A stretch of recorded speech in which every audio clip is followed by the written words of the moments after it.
O my Lord and my hope, help thou thy loved ones to be steadfast in thy mighty covenant, to remain faithful to thy cause, and to carry out the commandments thou didst set down for them in thy book of splendors, that they may become the banners of guidance and lamps of the company above, wellsprings of thine infinite wisdom, and stars that lead aright as they shine down from thy supernal sky. Verily, thou art the invincible, the almighty, the all-powerful. The first duty prescribed by God for his servants is the recognition of him who is the dayspring of his revelation, and the fountain of his laws, who representeth the Godhead in both the kingdom of his cause and the world of creation. Whoso achieveth this duty hath attained unto all good, and whoso is deprived thereof hath gone astray, though he be the author of every righteous deed. It behoveth every one who reacheth this most sublime station, this summit of transcendent glory, to observe every ordinance of him who is the desire of the world. These twin duties are inseparable. Neither is acceptable without the other. Thus hath it been decreed by him who is the source of divine inspiration. The Lord of the universe hath never raised up a prophet, nor hath he sent down a book, unless he hath established his covenant with all men, calling for their acceptance of the next revelation, and of the next book, inasmuch as the outpourings of his bounty are ceaseless and without limit. His Holiness Abraham, on him be peace, made a covenant concerning his Holiness Moses, and gave the glad tidings of his coming. His Holiness Moses made a covenant concerning the Promised One, His Holiness Christ, and announced the good news of his manifestation to the world. His Holiness Christ made a covenant concerning the Paraclete, and gave the tidings of his coming. His Holiness the Prophet Muhammad made a covenant concerning His Holiness the Bab, and the Bab was the one promised by Muhammad, for Muhammad gave the tidings of his coming. The Bab made a covenant concerning the blessed beauty of Baha'u'llah, and gave the glad tidings of his coming, for the blessed beauty was the one promised by His Holiness the Bab. Baha'u'llah made a covenant concerning a promised one, who will become manifest after 1,000 or thousands of years. He likewise, with his supreme pen, entered into a great covenant and testament with all the Baha'is, whereby they were all commanded to follow the center of the covenant after his departure, and turn not away even a hair's breadth from obeying him. Inasmuch as great differences and divergences of denominational belief had arisen throughout the past, every man with a new idea attributing it to God, Baha'u'llah desired that there should not be any ground or reason for disagreement among the Baha'is.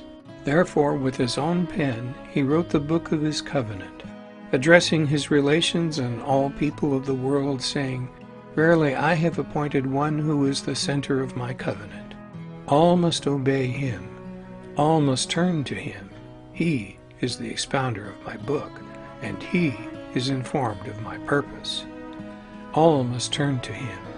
Whatsoever he says is correct, for verily he knoweth the texts of my book. Other than he, no one doth know my book. As to the most great characteristic of the revelation of Baha'u'llah, a specific teaching not given by any of the prophets of the past, it is the ordination and appointment of the center of the covenant.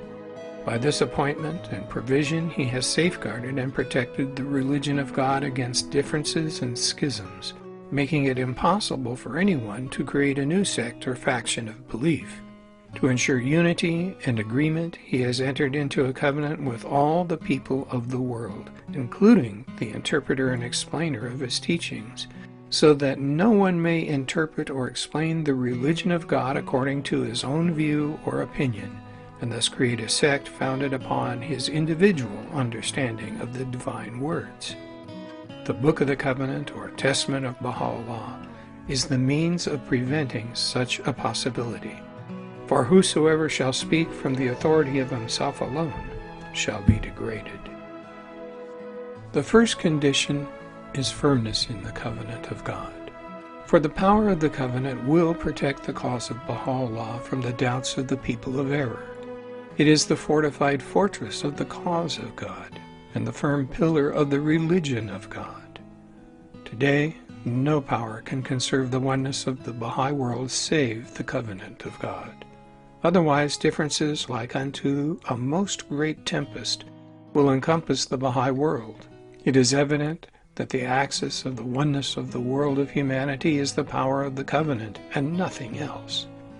Had the covenant not come to pass, had it not been revealed from the supreme pen, and had not the book of the covenant, like unto the ray of the sun of reality, illumined the world, the forces of the cause of God would have been utterly scattered, and certain souls who were the prisoners of their own passions and lusts would have taken into their hands an axe, cutting the root of this blessed tree. Every person would have pushed forward his own desire, and every individual aired his own opinion. Notwithstanding this great covenant, a few negligent souls galloped with their chargers into the battlefield, thinking perchance they might be able to weaken the foundations of the cause of God. But praise be to God, all of them are afflicted with regret and loss, and ere long they shall see themselves in poignant despair. Therefore, in the beginning, the believers must make their steps firm in the covenant, so that the confirmations of Baha'u'llah may encircle them from all sides. The cohorts of the Supreme Concourse may become their supporters and helpers, and the exhortations and advices of Abdu'l-Baha, like unto the pictures engraved on stone, may remain permanent and ineffaceable in the tablets of their hearts. Glory be to Thee, O King of eternity, and the Maker of nations, and the Fashioner of every mouldering bone. I pray Thee by Thy name, through which Thou didst call all mankind unto the horizon of Thy majesty and glory, and didst guide Thy servants to the court of Thy grace and favors, to number me with such as have rid themselves of everything except Thyself, and have set themselves towards Thee, and have not been kept back by such misfortunes as were decreed by Thee from turning in the direction of Thy gifts. I have laid hold, O my Lord, on the handle of Thy bounty, and clung steadfastly to the hem of the robe of Thy favor. Send down then upon me out of the clouds of Thy generosity what will purge out from me the remembrance of anyone except Thee, and make me able to turn unto Him who is the object of the adoration of all mankind, against whom have been arrayed the stirrers of sedition, who have broken Thy covenant, and disbelieved in Thee, and in Thy signs. Deny me not, O my Lord, the fragrances of Thy raiment in Thy days, and deprive me not of the breathings of Thy revelation at the appearance of the splendors of the light of Thy face. Powerful art Thou to do what pleaseth Thee. Naught can resist Thy will, nor frustrate what Thou hast purposed by Thy power. No God is there but Thee, the Almighty, the All-Wise.